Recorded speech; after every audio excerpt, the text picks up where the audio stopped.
Stage 4 మోకాళ్ల అరుగుదలకి నొప్పి లేకుండా కీళ్ల మార్పిడి ఆపరేషన్ చేయబడును.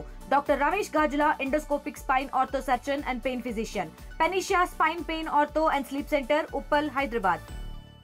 తుఫాను హెచ్చరికల నేపథ్యంలోనే కాకినాడ జిల్లాలో సముద్ర తీర ప్రాంతంలో ఉన్నటువంటి మత్స్యకారుల సంబంధించిన బోట్లని సముద్రంలో వేటకెళ్ళిన వారందరూ కూడా సురక్షితంగా రావాలని కూడా ఇప్పటికే జిల్లా కలెక్టర్ సాన్మోహన్ సగిలి ఆదేశాలు ఇచ్చిన నేపథ్యంలో అలాగే ఉప్పాడ అలాగే కాకినాడతో పాటు మొత్తం ఆ యొక్క సముద్ర తీర ప్రాంతంలో ఉన్నటువంటి మత్స్యకార బోట్లన్నీ కూడా ఈ యొక్క ఒడ్డుకు చేరుకున్నటువంటి పరిస్థితి ఉంది. చూడొచ్చు మత్స్యకారుల సంబంధించినటువంటి ఆ బోట్లు అలాగే వలలు అన్నీ కూడా ఇక్కడికే ఈ యొక్క ఆ ఒడ్డుకైతే చేరుకున్నటువంటి పరిస్థితి ఉంది. అలాగే తుఫాను హెచ్చరికల నేపథ్యంలో నిన్న నుంచి కూడా అధికారులు అయితే పక్కన మత్స్యకార శాఖ అధికారులతో పాటు అలాగే మరో పక్కన జిల్లా రెవెన్యూ అధికారులతో పాటు కూడా ఆ సమీక్ష సమావేశం కూడా నిర్వహించి అలాగే ఆ వేటకు వెళ్ళిన మత్స్యకారులందరూ కూడా సురక్షితంగా రావాలి, అలాగే తమ బోట్లతో పాటు ఆ వేటకి వెళ్ళే వారు ఎవరైనా ఉంటే మాత్రం వెంటనే రావాలంటూ కూడా నిన్న నుంచి కూడా చెప్తున్నటువంటి పరిస్థితి ఉంది.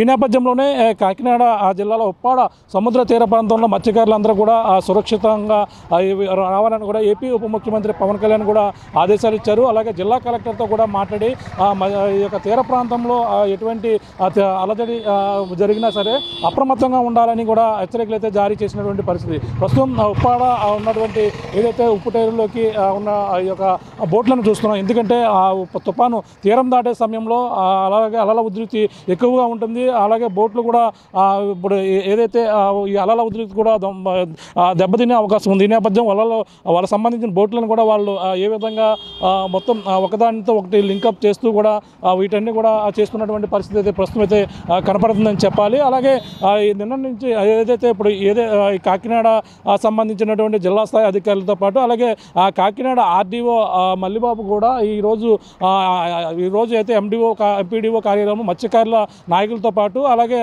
అధికారులతో కూడా సమీక్ష సమావేశం నిర్వహించారు. మత్స్యకారుల సంబంధించినటువంటి మాయాపట్నంతో పాటు సుబ్బంపేట, నాయకర్ కాలనీ అలానే కూడా ఎప్పటికప్పుడు ఈ యొక్క అలల ఉధృతికి కెరటాల తాకిడికి అయితే సముద్రపు నీరు ఇళ్లలో చేరడం ఇవన్నీ కూడా ఇబ్బందులు అయితే తలెత్తే పరిస్థితి అయితే ప్రధానంగా తరచూ ఈ యొక్క ఆటుపోట్లకి అయితే ఉంటుంది. కానీ తుఫాను సమయంలో మరింత తీవ్రతగా ఉంటుందని కూడా హెచ్చరికలు అయితే జారీ చేశారు. ఈ నేపథ్యంలో మొత్తం ఎవరు కూడా వేటకు వెళ్ళరాదని కూడా ఆదేశాలు అయితే జారీ చేస్తున్న నేపథ్యం ప్రస్తుతం ఉప్పాడలో ఉన్నటువంటి ఈ మత్స్యకారులకు సంబంధించిన బోట్లన్నీ కూడా సురక్షితంగా ఇక్కడికైతే చేరుకున్నటువంటి దాదాపుగా ఇక్కడికి వేల సంఖ్యలో అలాగే బోట్లన్నీ కూడా ఒడ్డుకు చేరుకున్నటువంటి పరిస్థితి అయితే కనబడుతుందని చెప్పాలి. ఏదేమైనా ఈ యొక్క తుఫాను ప్రభావం అయితే మరింత ఎక్కువగా ఉండే అవకాశం ఉందని సముద్ర తీర ప్రాంతంలో ఉన్న మత్స్యకారులు అప్రమత్తంగా ఉండాలని కూడా ఆదేశాలు అయితే జారీ చేశారు. అలాగే ఏదైతే పునరావాస కేంద్రాలు కూడా ఏర్పాటు చేసేందుకు అధికార యంత్రాంగం కూడా సన్నద్ధమవుతున్నటువంటి పరిస్థితి. ఏదేమైనా ఈ తుఫాను అయితే ఎదుర్కొనేందుకు అధికారులు అయితే తీవ్రంగా శ్రమిస్తున్నటువంటి పరిస్థితి ప్రధానంగా కనపడుతుందని చెప్పాలి. ఇది ఉన్న తాజా పరిస్థితి. కెమెరా అనిల్తో ప్రకాష్, ఆర్టీవీ, ఉప్పాడ నుంచి.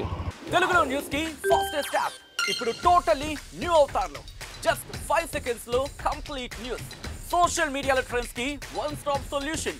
Live TV app voice search option తో ఇప్పుడే డౌన్లోడ్ చేయండి లేదా అప్డేట్ అయిపోండి. యాప్ లింక్ డిస్క్రిప్షన్ లో ఉంది.